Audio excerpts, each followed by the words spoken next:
Mapagpalang araw po sa inyo, Kuya Bari. Tawagin niyo na lang po ako sa pangalang Lucio. Ang kwento pong ibabahagi ko po ay tungkol sa kababalaghang minsang bumalot sa aming baryo. Nagmula po ako sa isang baryo dito po sa Leyte. Napakatahimik po noon ng lugar na ito. Ang mga batay malayang nakakapaglaro sa gitna ng sikat ng araw at kahit pa sa ilalim ng sinag ng buwan sa pagsapit naman ng gabi. Walang pinipiling oras ang mga tao sa paggawa ng mga nais nilang gawin nang walang pangamba at takot.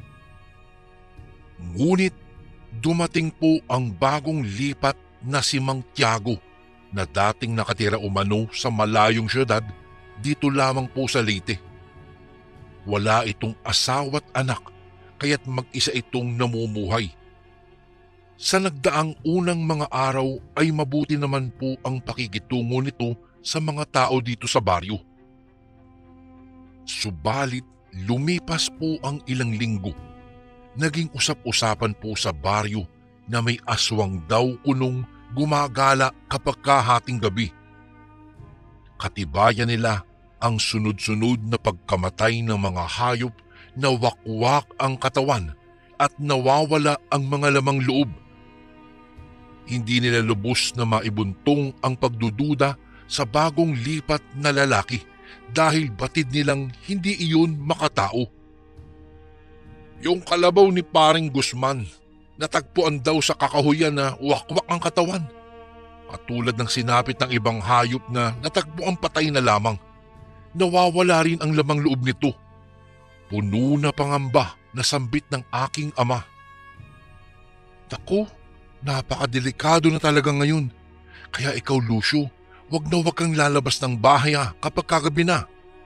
Pagpapaalala naman po sa akin ni inay habang pinaplansya ang aking gusot na uniformeng pang-eskwela. Hindi ko po binigyang pansin ang babala ni inay dahil para po sa akin noon ay hindi totoo ang mga aswang. Imbento lamang ito ng mga matatanda upang takutin ang kanilang mga anak para matulog ng maaga at wag nang lumabas tuwing gabi. Kung mayroon mang salarin sa sinapit ng mga hayop, marahil iyong mga nagtatrabaho lamang iyon sa mga bahay katayan kung saan binebenta ang lamang loob ng mga hayop.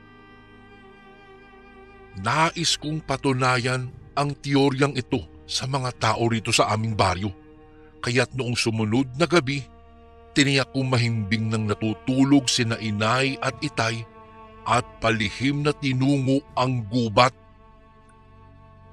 Gamit ang mahinang liwanag na nanggagaling lang po sa bitbit kong lampara, tinahak ko ang masukal na daan sa gitna ng kakahuyan.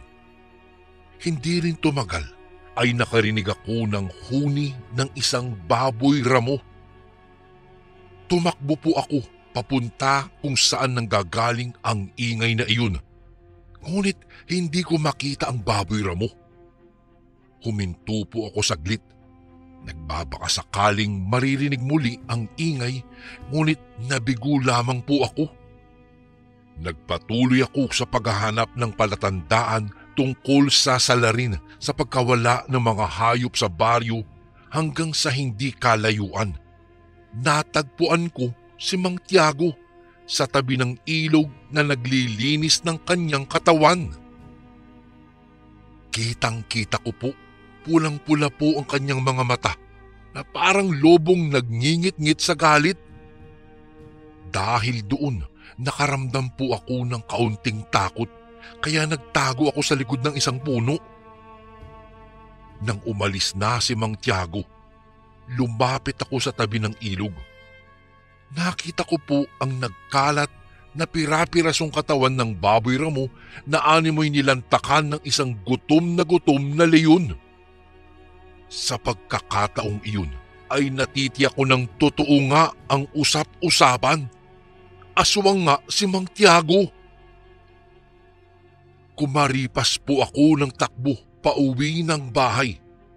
Sa kabutihang palad naman po ay mahimbing pa ring natutulog ang aking mga magulang, kaya't palihim akong bumalik sa aking silid.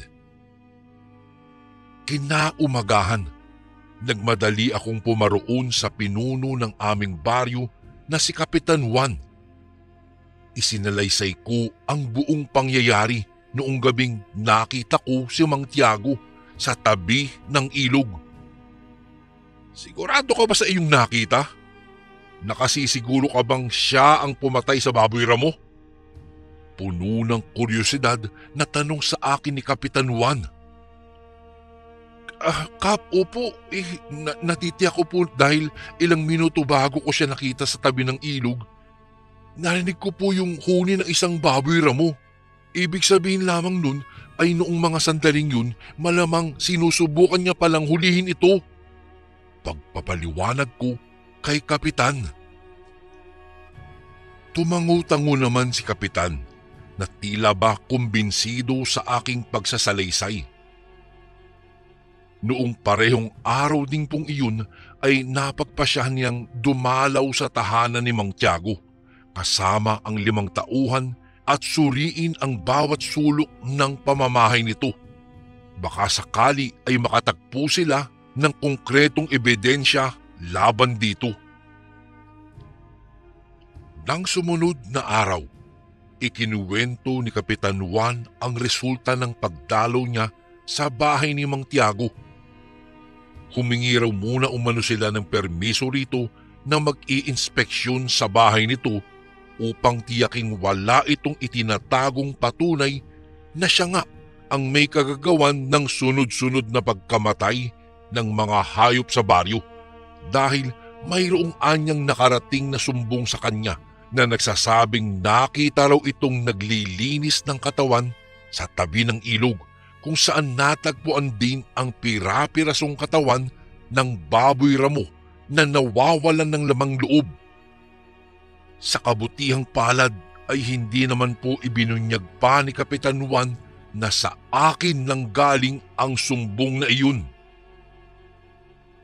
Matapang naman daw pong pumayag ang lalaki at hindi raw mababakas ang kaba sa reaksyon nito.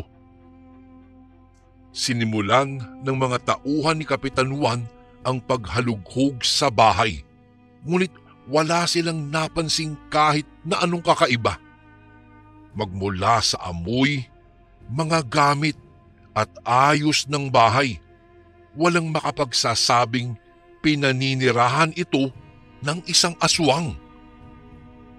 Sa kabila ng pagkabigo na mapatunayan ang pagiging aswang ni Mang Tiago, hindi po ako tumigil na mag-imbestiga kahit pa mismong si Kapitan Juan ay nagsasabing mali ang aking hinala. Kaya't sa sumunod na gabi, binantas kong muli ang kakahuyan, dala-dala ang isang munting lampara. Ilang sandali pa ay nakarinig ako ng mga yabag ng mga paa patungo sa aking direksyon. Nagpagala-gala ako ng tingin habang nilalabanan ang takot na biglang bumalot sa aking katawan. Nawala ang tunog at tumigil ako sa aking paglalakad. Palingon-lingon sa madilim na paligid sa gitna ng kakahuyan. Anak! Pamilyar po ang boses na iyon. Inay? Bulong ko sa aking sarili habang unti-unting nawawalan ng lakas ng loob. Tinuntun ko kung saan nanggagaling ang sigaw na iyon. Kahit pa manginig-nginig ang tuhod ay kumaripas ako ng takbo. Hindi malabo ang posibilidad na nasa kapahamakan si inay. Sumili po ako sa likod ng isang malaking palumpong ng mga damo at nasilayan kung papaano tahasang nilaslas ni Mang Tiago ang parting tiyan ng aking ina gamit ang mahahaba't matatalas na kuko. Mula sa ordinaryong kulay, ang mga mata nito'y naging kulay pula. Lumabas din ang dalawang pangil nito kasabay ng pagbabago ng anyo ng katawang parang nasa isang lobo. Walang pag-aatubiling isinubo nito ang mga lamang loob mula sa wakwak na katawan ni inay at marahas na nilantakan. Wala po akong nagawa kung hindi ang panoorin kung papaano ginawang hapunan ang aking sariling ina. Ubos na ang aking lakas upang maagalaw pa. Laking pagsisisi ko sa aking sarili sapagkat kung hindi lamang po ako noon tumakas sa bahay ay hindi sana maiisipan pa ni inay ang sundan ako roon sa kakahuyan. Hindi sana nangyari ang lahat. Pilit ko pong inihahakbang ang aking mga paa kahit pa pinanghihinaan na ako ng loob. Maingat kong nilisan ang kakahuyan at tumungo sa bahay ni Kapitan. "Kapitan! Kapitan!" Paulit-ulit po akong kumakatok sa pintuan upang tawagin ang atensyon ni Kapitan. Maya-maya lang ay pinagbuksan ako nito na bakas ang pagkayamot sa muka. "Lucio, anong kailangan mo sa mga oras na ito?" Tanong ng Kapitan na halatang inaantok pa. Si inay po. Nakita ko po si inay. Pinatay siya ni Mang Tiago." Nasaksihan ng dalawa kong mga mata kung papaano nagbago ang anyo ni Mang Tiago habang nilalantakan niya ang lamang loob ni inay sa gubat. Nauutal na paliwanag ko kasabay ng marahan kong paghikbi. Gayon na lamang ang pagkagulat sa reaksyon ng Kapitan nang marinig ang aking winika. Nagmamadali niya pong ipinatawag ang mga tauhan at magkakasama naming sinugod ang kagubatan. Nang muli kong madatnan ang hindi na makilalang katawan ni inay, ay halos manlumo ako dahil sa labis na paghihinagpis. Bumagsak na lamang ang mga tuhod ko sa lupa habang inaalo ako ni Kapitan. Samantalang sobra-sobra pa rin ang pagkagulat sa sinapit ni inay ang mga tauhan nito. Mula sa hindi kalayuan, natanaw ko ang imahe ni Mang Tiago na papalapit sa aming direksyon. Malinis ang suot nitong kamiseta at pantalon. Walang kabahid-bahid ng dugo. Kalmado rin ang postura nito na animoy ordinaryong taong napadaan lamang sa kalagitnaan ng gabi. Kumalabog ng malakas ang aking dibdib. Mababakas din ang kaba at pagdududa sa mukha ni Kapitan at ng mga tauhan nito. Inihanda nila ang kanilang mga itak bilang proteksyon kung sakaling magbagong anyo ang lalaki. Nang makalapit ito sa grupo, gumuhit ang pagkadismaya sa kanyang muka nang makita ang patay na katawan ng aking ina. Napakagaling niya talagang magbalat kayo. Anong nangyari sa kanya? Bulalas nito.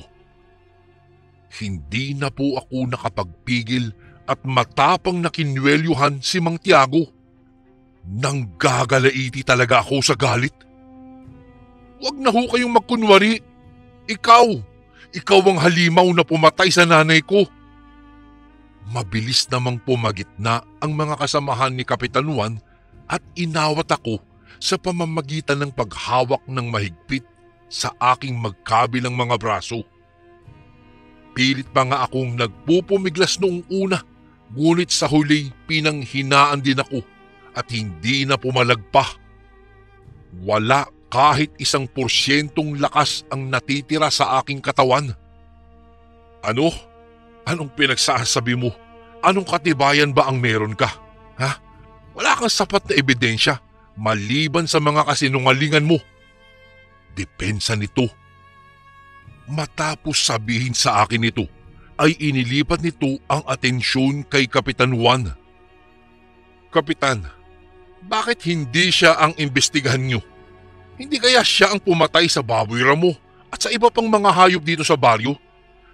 Hindi kaya siya ang pumatay sa sarili niyang ina para hindi isipin ng mga tao na hindi siya ang salarin dahil sino ba namang matinong anak ang papatayin ang kanyang sariling ina? Hindi kaya sadyang nasisiraan lamang talaga ng ulo itong batang ito? Lalo pang sumiklab at nag-alab ang aking damdamin nang marinig ko ang sinabi ng lalaki. Subalit hindi ako makawala sa mahigpit na pagkakahawak ng mga tauhan ni Kap. Ang tanging nagawa ko na lamang po ay ang sumigaw. Anong ako? Ikaw! Ikaw ang aswang sa baryong ito! Sa pagkakataong mapatunayan ko yun sa mga tao, ay susunugin talaga namin ang katawan mo. Galit na usal ko. Bahagyang natawa lamang ito at habang pailing-iling pa na animoy nag-uuyam. Tama na, Lucio. Sabat naman ni Kapitan. Una sa lahat, Tiago, bakit ka naririto sa kakahuyan ng ganitong oras? Nagbabaka sakali akong mahuli ang sinasabi ninyong aswang. Sayang at hindi ko naabutan ang pagpatay kay Helen. May sasalba ko pa sana ang buhay niya. Depensa namang muli ni Mang Tiago. Napakagaling mo talagang magbalat kayo. Puno ng galit na saad ko naman kay Mang Tiago. Tama na. Hanggat walang patunay sa kung sino ang nasa likod ng madilim na krimen na ito, wala tayong karapatang mangbintang. Iyon ang batas. Napanghihinaan na rin ng loob ang kapitan. Bakas iyon sa tono ng kanyang pananalita. Lumipas ang ilang araw magmula nang mamatay si inay, lalong namuo ang takot sa puso ng mga naninirahan sa baryo. Ang iba nga'y napilitan ng lumipat ng tirahan makalayo lamang sa panganib na dulot ng aswang. Si Itay naman unti-unting nawala sa katinuan. Nakikita ko po lagi itong nakatulala lamang habang nakaupo sa silya. Sinasambit ang pangalan ng aking ina. At sa tuwing madadatnan ko po siya ng ganito, para bang ako'y nadudurog sa 1,000 piraso. Isang araw po, bumisita ang kilalang manggagamot mula sa isang malayong baryo na si Lolo Asyong sa aming bahay. Hindi parang bigyan lunas ang pagkabaliw ni Itay dahil hindi naman sakop ng kanyang kakayahan ang panggagamot sa sakit sa pag-iisip, kung hindi para ipagkaloob ang isang mutya na nagmula pa anya sa pinakaunang henerasyon ng kanilang pamilya. Ang sabi niya po ay narinig niya raw po ang balita tungkol sa pagkawala ng aking ina at ang haka-haka tungkol sa aswang na gumagala-gala rito sa baryo namin. Sabi niya kung mas maaga niya pa raw itong nalaman, noon pa lamang daw po sana ay bumisita na siya rito upang ipagkaloob ang mutya na makakatulong sa pagpugsa sa lagim na bumabalot sa baryo. Dagdag pa niya, gamitin daw po ito kung sakaling may balak akong lusubin ang aswang at iniabot niya nga sa akin ang isang kulay pilak na palawit na inukit sa hugis na katulad ng sa krus. Habang sinusuri ang palawit na kung susukatin ay 3 pulgada lamang, tinanong ko siya kung papaanong matatalo nito ang aswang. Ang tugon ng matanda, sa oras anya na magpalit ng anyo ang aswang, ibaon ko raw ang palawit sa mata nito. Napatango naman ako dahil sa kanyang itinuran. Walang pagdadalawang isip na tinanggap ko po ang palawit at di nga nagtagal ay nagsika po ako na mag-ensayo sa pakikipaglaban upang lalong lumakas ang aking katawan. Hindi ako maaaring magpakampante dahil lamang mayroon akong mutyang makakatulong sa akin sa pagsalakay sa aswang. Ilang araw din, Kuya Bari, matapos ang aking paghahanda, tiniyak kong kumpleto na ang mga sandatang kakailanganin ko sa paglusob sa aswang, katulad ng itak, lubid, sulo at ang palawit na ibinigay ni Lolo Asyong. Kinagabihan din, habang mahimbing na natutulog ang mga tao sa baryo, sumugod ako sa bahay ni Mang Tiago. Nang narating ko po ang tapat ng kanyang munting bahay na gawa lamang sa dahon ng anahaw, inutusan ko siyang lumabas sa pasigaw na boses. Mabuti na lamang at malayo ang kinatatayuan ng tinitirhan niyang kubo mula sa iba pang mga kabahayan, sapagkat matatagpuan ito sa liblib na kakahuyan. Makailang ulit akong nagsisigaw na tinatawag ang pangalan niya, hanggang sa wakas ay bumukas din ang pintuan at iniluwa doon ang lalaki. Sinalubong ako ng walang ekspresyong muka, na animoy inabala ko ang kanyang pagtulog. Humikab pa nga ito ng 2 beses, saka nagtanong kung ano ang aking sadya at bakit daw may daladala akong itak. Batid ko namang hindi nalihi sa kanyang kaalaman ang aking pakay. Mahilig lang talaga siyang makipaglaro sa pamamagitan po ng peke niyang mga kilos. Mang Tiago, gutom ka ba dahil ubos na ang mga hayop dito sa aming baryo at hindi ka makatsyempo ng pangbibiktima sa mga tao? Handa akong maging hapunan mo. Lantakan mo na lahat ng aking laman loob. Yun lamang ay kung matatalo mo ako sa isang labanan. Buong tapang tugon ko kay Mang Tiago. Bahagya namang natawa itong si Mang Tiago. Pangisi-ngisi ito na animoy nag-uuyam. Pailing-iling ito at nagsabing umuwi na lamang daw ako at baka magsisi pa ako sa aking itinuturan. Pasalamat daw ako't hindi pa siya gutom. Ngunit hindi ako nagpadala sa kanyang mga pag-uuyam. Itinaas ko ang aking itak at sinabing isa siyang duwag na aswang kung hindi siya papayag na sumabak sa labanan. Ngunit hindi niya binigyang pansin ang aking sinambit at akma nang babalik sa loob ng kanyang bahay nang mulit-muli kong tinawag na duwag siya. Napatigil ito sa tapat ng pintuan at muling ibinaling sa akin ang kanyang mga mata. Nagngingit-ngit ito sa galit at sa palagay ko'y nagtagumpay ako sa pang-uuyam. Yumuko ito at kitang-kita kong nagsimulang magbago ang anyo ni Mang Tiago. Naging kulay dugo ang bawat sulok ng kanyang mga mata.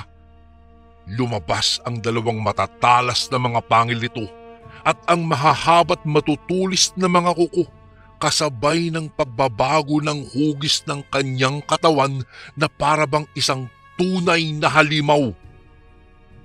Bit-bit ang itak sa aking kanang kamay. Matapang ko pong sinugod ang aswang na si Tiago. Nakasukbit sa aking liig ang krus na palawit at naghahanap na lamang ako ng tamang tiyempong maibaon ito sa kulay dugo niyang mga mata. Makailang ulit ko itong sinubukang tamaan ng itak, ngunit mailap ito't magaling umilag. Puno na ng sugat ang aking katawan, dulot ng malalakas na mga salpok na natamo ko sa aswang na ito. Subalit hindi po ako sumuko. Hindi na natigil ang pagdaloy ng malalagkit na pulang likido sa suot kong kamiseta, at kung hindi pa rin matagumpayan ang pagbaon ng palawit sa mga mata nito'y baka maging dahilan pa ng aking kamatayan ang kawalan ng malaking halaga ng dugo. Sa tuwing maiisipan kong sumuko, Binabalikan ko ang mga alaala ni inay kung papaano siya'y namatay sa ilalim ng mga kamay ng aswang na si Tiago. Mula sa pagkakabagsak sa lupa, dulot ng malakas na paghagis ng aswang sa aking katawan, matapang akong muling sumalakay, bit-bit ang itak sa aking kanang kamay, at sa pagkakataong iyon ay nagtagumpay akong tamaan sa tagiliran ang aswang na ito. Ngunit baliwala lamang ito rito na para bang isang gasgas lamang ito para sa kanya. Nanatili pa rin itong malakas at hindi man lang nagpahiwatig ng panghihina. Ang mga tuhod at palad ko'y nagkadikit sa lupa kasabay ng pagbulwak ng dugo mula sa aking bibig. Niwala na akong lakas pang kunin ang itak na nasa aking paanan. Dinig na dinig ko ang malalakas na halakhak ni Mang Tiago. Nang mga sandaling iyon, Kuya Bari, ay inako ko na ang aking pagkatalo. Lumakad siya palapit sa akin, saka iniangat ang naghihingalo kong katawan sa pamamagitan ng pagsakal sa aking liig. Nasasabik na akong lantakan ang iyong laman at kaunting taba, ani ni Mang Tiago sa makapal na boses, salungat sa ordinaryo nitong pananalita. Nakangising nakatingala si Mang Tiago sa namumutla kong mukha at magiliw akong pinanood na nahihirapan sa aking paghinga. Muli akong nabuhayan ng loob nang sa wakas ay nakahanap rin ako ng tiyempo. Hindi niya napansin ang paghablot ko sa palawit na nakasukbit sa aking leeg at tahasang itinusok ito sa kulay dugo niyang mata. Agad namang napabitaw ito sa pagkakahawak sa akin at naglupasay sa lupa habang ang mga palad ay nakatakip sa kanyang muka kasabay ng malakas nitong mga halinghing. Tila ba nawawala ito sa kanyang sarili, kaya't pinagsamantalahan ko na po ang pagkakataong iyon at inilabas ang mahabang lubid mula sa aking bulsa at iginapos ang mga kamay nito upang hindi na siya makaalpas pa. Hindi ko na po mapigilan noon ang maluha sa pagkamit ng hustisya laban sa aswang na ito.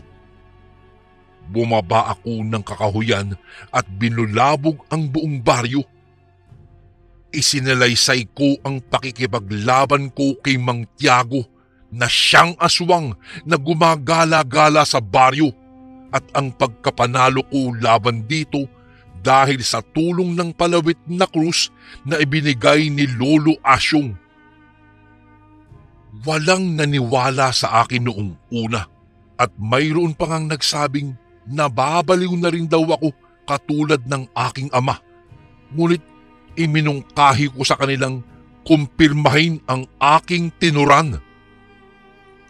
Sinamahan ako ni Kapitan at ng mga tao sa baryo pabalik sa bahay ni Mang Tiago kung saan ay patuloy ito sa paghaluyhoy habang nakagapos pa rin ang mga kamay sa kanyang likuran. Halos hindi sila lubusang makapaniwala na ang aswang na iyon ay si Mang Tiago nga dahil hindi pa rin ito nagpapalit ng kanyang anyo mula sa pagiging isang halimaw. Humingi naman ng tawad si Kapitan Juan at ang ilang mga tao sa baryo sa hindi agad pagtitiwala sa nakaraan kong pagsasalaysay at agad ko naman silang pinatawad. Dahil sa kanilang nasaksihan, nasa harapan na nila ang totoong aswang. Sa pamamagitan ng kanilang mga sulu, sinunog ng mga taga-baryo ang bahay ni Mang Tiago kasama na ang katawan nito. Nang sa gayon ay wala nang matira pang palatandaan ng masasamang dinulot nito sa baryo. Sa kabutihang palad naman, Kuya Bari, Hindi na muling nabuhay pa ang aswang na iyon at tuluyan na itong naglaho. Ang dating lugar namin na binabalot ng takot at pangamba ay muling bumalik sa pagiging tahimik at mapayapa. Sa kabutihang palad, ang aking ama naman, Kuya Bari, ay nagbago ang kanyang aura. Tila nabunutan siya ng tinik at bumalik sa kanyang katinuan. Nanumbalik ang kanyang lakas at di kalaunan ay nakapagtrabaho na siyang muli. Lumipas ang ilang buwan. Bumalik po sa amin si Lolo Asyong at ikinuwento ko sa kanya ang lahat-lahat ng mga pangyayari. Isinauli ko sa kanya ang palawit na krus, ngunit ito'y tinanggihan niya. Sabi niya, ako na daw ang magmamay-ari ng palawit na krus na iyon. Dagdag pa niya, hindi daw lahat ay binabagayan ng palawit na iyon. Sadyang may mga tamang tao daw ang pwedeng humawak lamang at magmay-ari sa nasabing palawit. Kalaunan ay tinuruan pa ako nitong manggamot sa mga taong nangangailangan ng aking tulong. Hindi rin ako makapaniwala talaga, Kuya Bari, dahil mayroon din pala akong angking galing sa panggagamot. Sabi pa nga ni Lolo Asyong na noon pa daw ay alam na daw niya na kaya kong maging isang manggagamot, kaya nga hindi nagtagal ako po ay isang naging ganap na isang albularyo na sa aming baryo. Napakarami din akong natutunan sa matandang iyon na si Lolo Asyong, hanggang sa yumao na ito at ipinamana sa akin ang kanyang kakayahan. Sa ngayon po ay patuloy pa rin ako sa aking panggagamot at pagtulong sa aking mga kababaryo. Isang kasaysayan sa aking buhay ang hinding-hindi ko na po malilimutan, dahil nakasalamuha ako ng isang aswang na pumaslang sa aking ina doon sa isang purok ng aswang sa Leyte. Hanggang dito na lang po ang aking kwento, Kuya Bari, at sana po'y mapili niyo po itong basahin sa mga darating na araw. More power po sa Ang Sundo Horror Stories, and God bless po sa lahat ng kasundong nakikinig ngayon. Lubos na gumagalang, Lucio.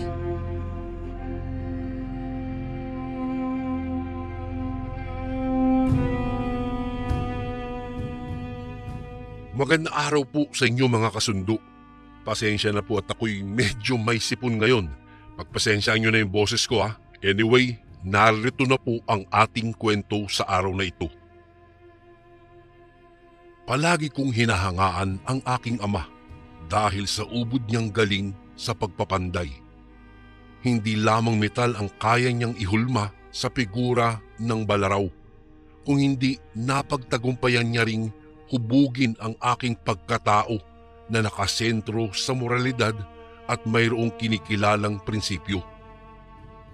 Hindi man ako namulat sa pangangalaga ng dalawang magulang, ni isang beses sa tanang buhay ko'y hindi ko pa naman naranasang ihele sa mga braso ng aking ina. Gayunpaman, hindi naman nagkulang si Itay na iparamdam sa akin ang sapat na pagmamahal. Wala naman po akong dapat ikagalit sa aking ina. Natitiyak ko kung hindi lamang sumalungat sa amin ang kapalaran, na naisin niya ring masubaybayan ang aking paglaki. Base po kasi sa kwento ni Itay, namatay raw po si nanay sa sakit noong 1 taong gulang pa lamang po ako. Hindi na po niya idinetalye pa ang espesipikong karamdaman na kumitil sa buhay ni inay. Kuya Bari, ako nga po pala si Herson at ito po ang aking kwento. Ang munting bahay po namin ay gawa sa sinalansang na mga dahon ng niyog at binubuo lamang ng 3 silid. Nakatayo po ito sa gitna ng gubat na medyo malayo sa mga kabahayan. Dahil dito, nakasanayan kong mahalin ang katahimikan. Sa gabi, tanging huni lamang po ng alibangbang ang bumabalot sa aming mga tenga. Ang paliwanag ni Itay sa akin kung bakit mas pinili niyang dito kami manirahan ay dahil umaasa siyang makakasalubong niya ang isang nilalang sa bawat pagtahak niya sa kakahuyan. Nagulminahan naman ako sa itinuran ni Itay. Hindi ko maunawaan ang nais niyang ipahiwatig, subalit ang tugon niya sa akin. Balang araw daw, mas maiintindihan ko rin ang mga bagay-bagay. Sa loob ng isang maliit na hugis kwadradong kahon, nakasilid ang pinakakaingat-ingatang punyal ni Itay na siya mismo ang nagpanday. Araw-araw niya itong hinahasa sa pamamagitan ng pagkiskis ng talim nito sa rektangulong bakal na kasing lapad lamang ng kamao. Nakalagay po ang kahon sa ilalim ng katre at laging ipinapaalala ni Itay na wag ko daw kukuhain ang punyal sa loob nito o hawakan man lang hanggat wala ang kanyang permiso. Sa tamang panahon umano, ipapamana niya sa akin ang punyal na iyon at gagamitin ko ito laban sa kasamaan.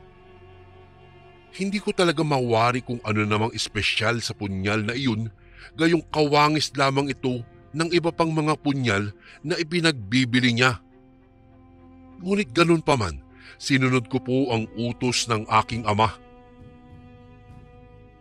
Nang tumungtong ako sa edad na 15 anyos, nagpaalam ako kay Itay na titigil na ako sa aking pag-aaral at maghahanap na lang ng pwedeng pagkakitaan sa bayan.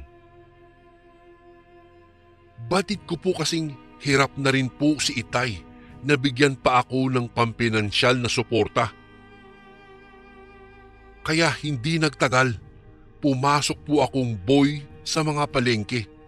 At kahit papaano ang mga barya-baryang kinikita ko po ay sumapat naman na sa pang-araw-araw na pangangailangan namin ng aking ama. Matanda na rin si Itay, kaya't naroon man ang panghihinayang sa akin dahil hindi ko pinagpatuloy ang aking pag-aaral upang makamit ang pangarap kong propesyon. Nagsumikap akong pagsilbihan siya bilang anak. Mulit-muli ang paghingi ng tawad naman sa akin ni Itay sapagkat hindi siya umano perpektong ama. Palagi ko naman sinasabi sa kanya na hindi niya ito dapat ihingi ng tawad dahil buong buhay kong tatanawing utang na loob ang pagpapalaki po niya sa akin bilang isang mabuting tao. Ipinagpaumanhin niya rin kung hindi niya umano nagawang iligtas si nanay. Tay, wala po kayong kasalanan sa pagkamatay ni inay. Hindi niyo naman kasalanan ang pagkakaroon ng sakit ni inay. Tugon ko kay Itay.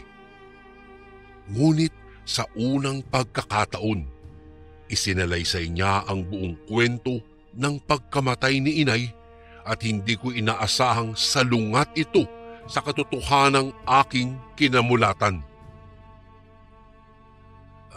Anak, nagsinungaling ako sa iyo.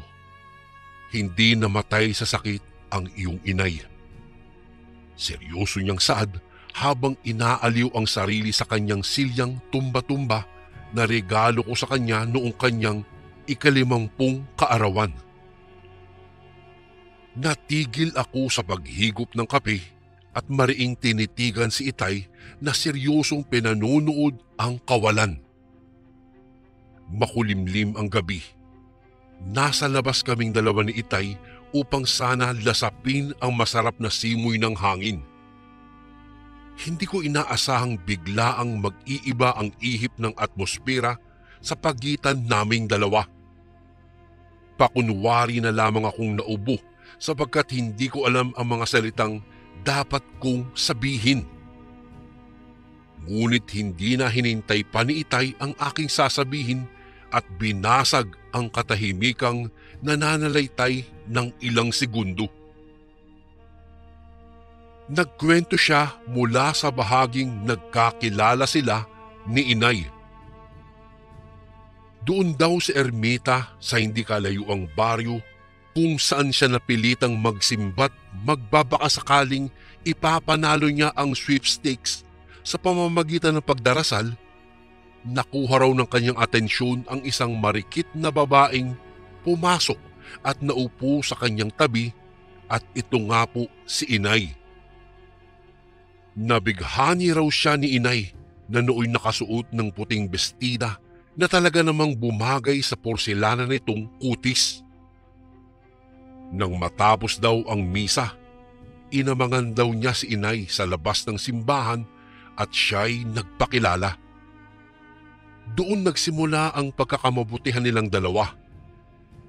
Hindi rin lumaon nang maging magnobyo't nobya daw sila. Hindi sinasadyang nagbunga ang kanilang pagmamahalan, ngunit pinagpasalamat nila iyon sa may kapal. At ang bungang iyon ay ako raw. Nagsama sila sa iisang bubong. Noong 1 taong gulang na daw po ako, isang matandang babaeng pulubi ang nakituloy sa dati naming bahay dahil napakalakas daw ng ulan noong mga sandaling iyon. Hindi naman daw nila iyon kilala, ngunit dala nga ng awa, pinatuloy nila ito. Nag-iiyak daw ako noon dahil sa gutom, ngunit wala nang laman ang garapon ng gatas nang suriin iyon ni Inay. Nagpaalam daw muna si Itay na bibili ng gatas sa pinakamalapit na tindahan na 10 minutong lakad ang layo mula sa aming bahay. Ipinagkatiwala niya kaming mag-ina roon sa pulubi at ito raw ang pinakamalaking niyang pinagsisisihan sa tanang buhay niya. Sapagkat nang nakauwi siya't abot-tanaw na ang bahay, nakita niyang mabilis na tumakbo palabas mula rito ang isang kakaibang nilalang na 2 beses ang laki kaysa sa isang normal na tao. Puno daw ng balahibo ang katawan nito. May mahabang buntot. Sa madaling paglalarawan, kawangis ito daw ng isang lobo. Nabitiwan niya raw ang daladala niyang sirang payong at agarang tumakbo papasok sa bahay upang suriin ang kalagayan namin ni Inay. Ngunit nanlumo si Itay nang madatnan niyang wakwak na ang katawan ni Inay na nakahandusay sa papag ng sala. Hinanap daw niya ako at nang buksan ang maliit na aparador ng aming silid, naroon daw ako sa loob habang mahimbing na natutulog. Nakahinga daw siya ng maluwag nang makumpirmang buhay ang kanyang anak. Marahil daw ay sinadya ni Inay na itago ako doon sa aparador upang mailigtas mula sa aswang. Nang balikan niya raw ang kaawa-awang katawan ni Inay, marahan daw itong gumalaw at himalang nabitawan pa nito ang mga salitang, Yung pulubi ang aswang." Bago daw ito tuluyang tinakasan ng hininga. Nagbakasakali pa daw si Itay na tugisin ang aswang, subalit hindi niya ito natagpuan pa. Isinalaysay niya sa mga tao sa baryo ang pagkawala ni Inay hanggang sa nakarating ito sa isang kilalang antingero sa isang bayan. Lumapit daw ang matanda kay Itay at pinayuhan si Itay na ang tanging paraan lamang upang mapuksa ang ganoong uri ng aswang ay ang pagpugot sa ulo nito. Subalit kinakailangan ng maraming taong pagtatala sa sandata upang mangyari ito. Dagdag pa ng antingero, ang mga ganitong uri daw ng aswang ay madalas na nakakubli sa liblib na mga lugar katulad ng masusukal na gubat. May ipinakimkim na anting-anting umano ang matanda kay Itay na magsisilbing proteksyon niya upang hindi makalapit ang mga aswang, subalit hindi raw po iyon tinanggap ni Itay dahil mas hinihiling pa raw niya na makasagupa ang aswang at labanan nito upang bigyang hustisya ang pagkamatay ng kanyang asawa. Kaya po pala Kuya Bari, labis ang kanyang pag-iingat doon sa isang punyal na nakasilid sa kwadradong kahon at kaya rin pala araw-araw niya itong hinahasa. Sa sobrang pagkaintriga ko sa kwento ni Itay, napatulala na lamang ako habang nakikinig at hindi na namalayan ang paglamig ng kape sa hawak-hawak kong tasa. Hindi pa rin talaga ako makapaniwalang aswang pala ang nasa likod ng pagkawala ni Inay at ang mas nakakagulantang pa'y pareho kaming nasa bingit noon ng kapahamakan, ngunit pinili niya akong iligtas. Tay, ilang taon na rin po yung lumipas. Ikinalulungkot ko man ang pagkamatay ni Inay sa ilalim ng kamay ng aswang na iyon. Para po sa akin, malabo nang matugis pa natin ang halimaw na iyon. Mahinahon kong wika kay Itay. Nakatitig pa rin po sa kawalan si Itay habang nakasandal ang likod sa palihis na silyang tumba-tumba. Napabuga naman siya ng hangin at sa pagtitig pa lamang sa mga mata niya'y mababakas na ang bigat ng kanyang nararamdaman. Maya-maya pa'y tumugon si Itay at sinabing ang buong buhay niya'y nakaalay sa pagkamit ng hustisya para kay Inay. Hinangaan ko naman po ang labis na pagmamahal ni Itay para kay Inay. Nangako akong sasamahan ko siyang kamitin ang hustisya hanggat nabubuhay ako sa kabila ng maliit na posibilidad na makakaharapan namin ang nilalang.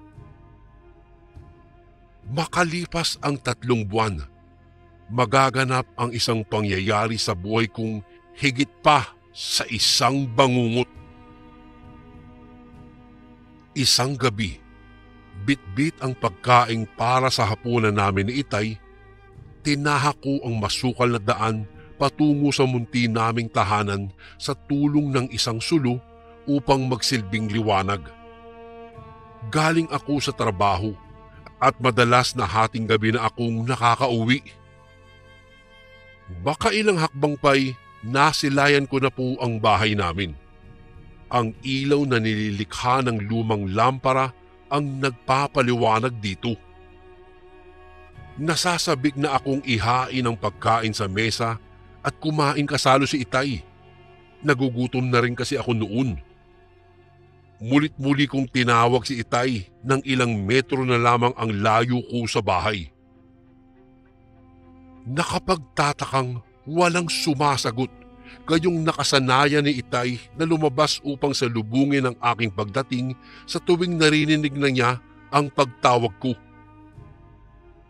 Ang dami na pong tumakbo sa utak ko ng mga oras na iyon, lalo pat alam ko na ang tungkol sa eksistensya ng mga aswang. Dahan-dahan akong lumakad at marahang binuksan ang pintuan naming gawa sa kahoy. Isang malansang amoy ang umalingasaw nang bahagya kong itinulak ang pintuan papasok. Natigilan ako saglit. Dinig na dinig ko ang bawat malalakas na pagkabog ng aking dibdib. Hindi pa rin ako nagtatangkang sumilip sa loob ng silid kahit bahagya ng nakabukas ang pintuan. Hinintay ko ang yabag ng paa ni Itay. Hinihintay kong siya ang magbubukas para sa akin at sasabihing nakahanda na ang kanin sa mesa. Ilang minuto akong nakatayo sa tapat ng pintuan. Para bang may pumipigil sa aking wag nang tumuloy. Hindi naman lumalabas ng mga ganong oras si Itay. Wala siyang ibang inaasikaso kung hindi ang pagpapanday. Sa isip-isip ko'y hindi kaya tulog lamang siya? Ngunit hindi nakakatulog si Itay hanggat hindi pa po ako umuuwi ng bahay, Kuya Bari. Manginig-nginig ang kamay kong muling hinawak ang palad sa pintuan at dahan-dahan itong tuluyang itinulak papasok. Kusang bumagsak ang mga tuhod ko sa sementong papag nang sumalubong sa aking mga mata ang laman ng silid. Wala pong sapat na pang-uri ang kayang maglarawan sa pagkahapis na bumalot sa aking damdamin nang madatnan ang kaawa-awang sinapit ng aking ama. Nagkalat ang dugo sa papag kung saan nakahandusay si Itay at ang mga lamang loob nito'y bumulwak na sa gitnang bahagi ng kanyang katawan. Ni hindi ko siyang magawang yakapin sa huling sandali sapagkat hindi na ako makagalaw pa mula sa aking posisyon. Animoy kahit lalamunan ko'y ninakawan ng lakas kaya't dinaan ko na lamang ang lahat sa mahinang pagtangis. Habang pinoproseso ko pa rin sa utak ko ang kahindik-hindik na senaryo, napansin ko kinalaunan ang isang punyal sa paanan ng bangkay ni Itay. Iyon ang espesyal na punyal na isinilid niya sa kahon pagkatapos talasan. Kumikinang-kinang ang talim ng punyal sa kabila ng dami ng dugong nagmantsa rito. Inipon ko ang aking buong lakas upang tumayo sa aking mga paa at kunin ang punyal. Kulay itim ang dugong bumalot dito, taliwas sa normal na kulay ng dugo ng tao. Kakaiba rin ang amoy nitong hindi ko po maipaliwanag. Natitiyak kong hindi tao ang sumalakay sa aking ama.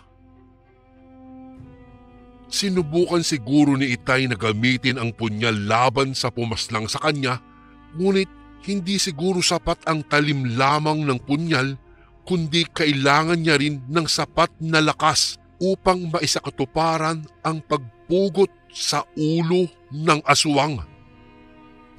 Nangako ako sa aking sarili magmula ng araw na iyon na gagawin ko ang lahat upang maipaghiganti ang aking mga magulang. Nang bumaba po ako sa bayan upang asikasuhin ang pagpapalibing kay Itay, narinig ko ang usap-usapang bumalik na ang paglipana ng aswang. Nakita raw kasi ng isa sa mga tao sa bayan mula sa bintana ang isang nilalang na kawangis ng lobo ang paggala-gala sa makulimlim na gabi noong kabilugan ng buwan. At doon ko nadiskubring totoo nga ang hinala ko. Makalipas ang ilang linggo, magmula ng paslangin si Itay, itinuon ko na ang aking atensyon sa paghahanda ng aking sarili bago makipagsagupaan sa aswang. Nagpatuloy ang mga bali-balita tungkol sa nasabing nilalang, ngunit walang nagbabadyang tumugis dito, dala ng matinding takot. Iningatan kong wag mawaglit ang punyal dahil ito ang pinakaunang sandatang makakatulong po sa akin, Kuya Bari. Isang araw, habang hinahasa ko ang punyal sa aming bahay, isang hindi pamilyar na boses ang aking narinig. Tao po, ang wika ng boses. Natitiyak kong dalaga ang nasa likod nito at ganoon na lamang po ang aking pinagtataka sapagkat magmula noong mawala si Itay, wala nang pumupunta sa aming bahay dahil ang sadya lamang ng mga tao ay ang iba't ibang uri ng pinanday na punyal na ipinagbibili ni tatay. Natigilan ako sa aking ginagawa at saka sinuri kung sino ang nasa labas. Noong buksan ko ang pintuan, tumambad po sa aking paningin ang isang marikit na dalagang may itim na mahabang buhok at may porselanang kutis.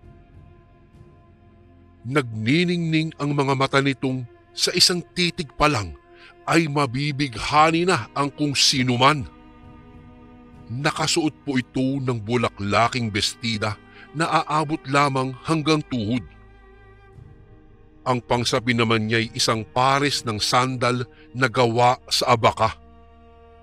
Binati ako nito ng magandang tanghali, saka nagpaliwanag na tinataguan umano niya ang dati niyang nobyo na gustong makipagbalikan sa kanya, kaya niya narating ang kakahuyan.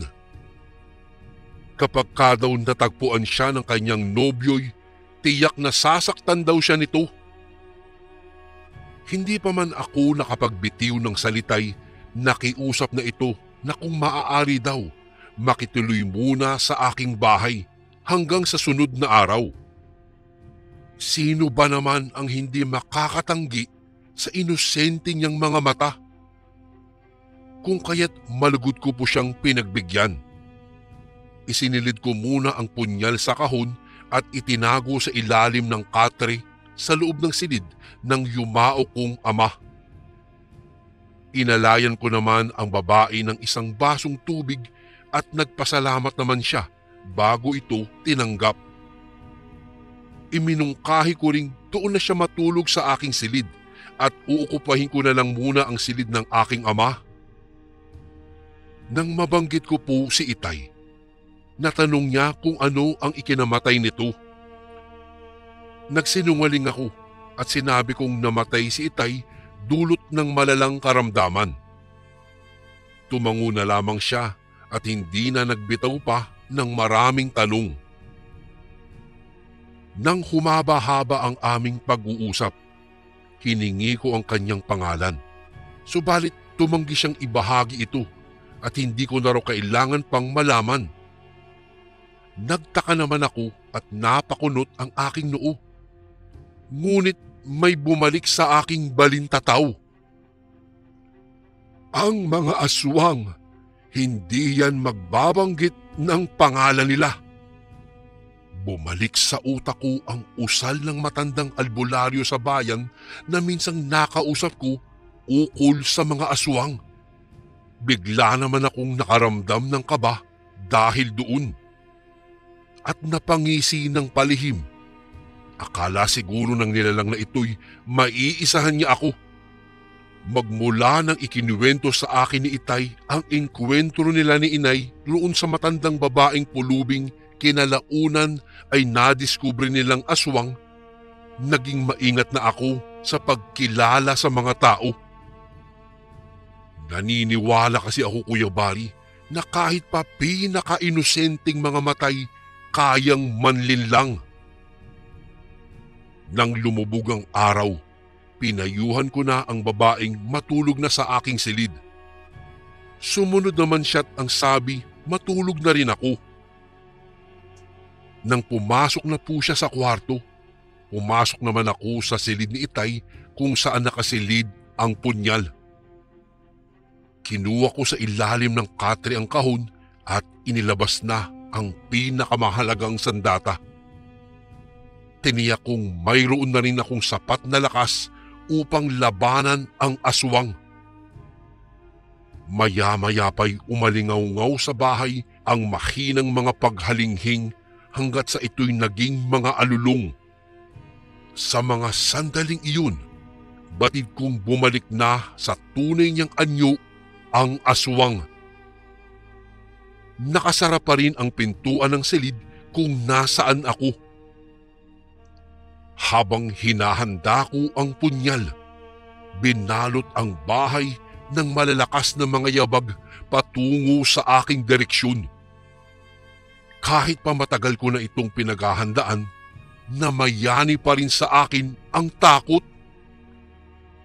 Nanatili ako sa pintuan ng ilang sandali at may tumulak dito dahilan upang masira ito at bumagsak ito sa aking harapan.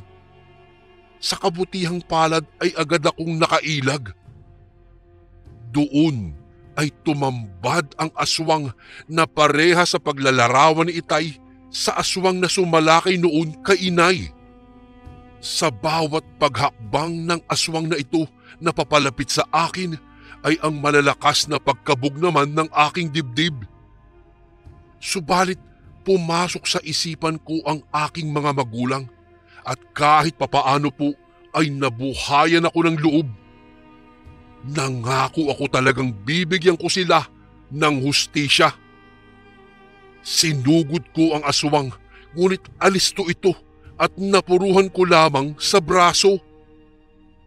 Hinampas ako ng palad nito't nagdulot ng labis na pagkahapdi sa aking pisngi ang sugat mula sa kanyang matatalas na mga kuko.